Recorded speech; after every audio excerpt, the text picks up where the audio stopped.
तुम्हाला माहिती आहे का हे थालीपीठ मी कशापासून बनवलेले आहे?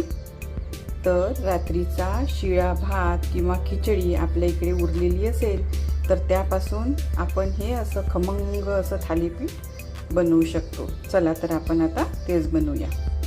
माझ्याकडे ही खिचडी उरलेली आहे, तर त्यामध्ये आपण आता एक एक इन्ग्रेडियंट्स ॲड करूया. तुमच्याकडे जर साधा पांढरा भात उरला असेल तर त्यापासून सुद्धा तुम्ही ही रेसिपी बनवू शकता.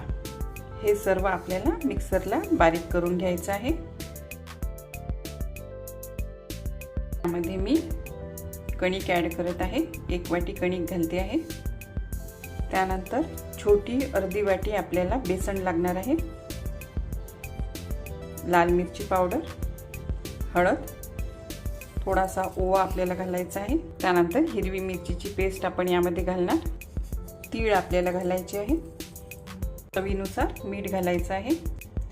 मी इथे दही घालते आहे आणि दह्यानेच आपण हे पीठ मळून घेणार आहे.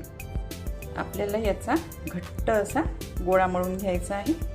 गोळा आपला छान मळून झालेला आहे. आता आपण हा रात्रभर झाकून ठेवूया.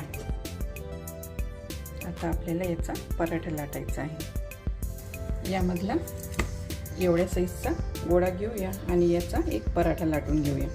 पराठा लाटलेला आहे. आता मधोमध एक होल आपल्याला पाडायचा आहे आणि हा शेकून घ्यायचा आहे. पराठा आपल्याला पलटून घ्यायचा आहे. वरून थोडं तेल सोडायचं आहे. मध्ये सुद्धा तेल घालणार आहे. आता दुसऱ्या साईडने सुद्धा आपल्याला तेल लावायचं आहे.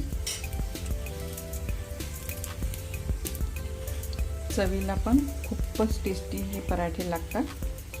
इथे बघू शकता आपला भाताचा पराठा रेडी आहे.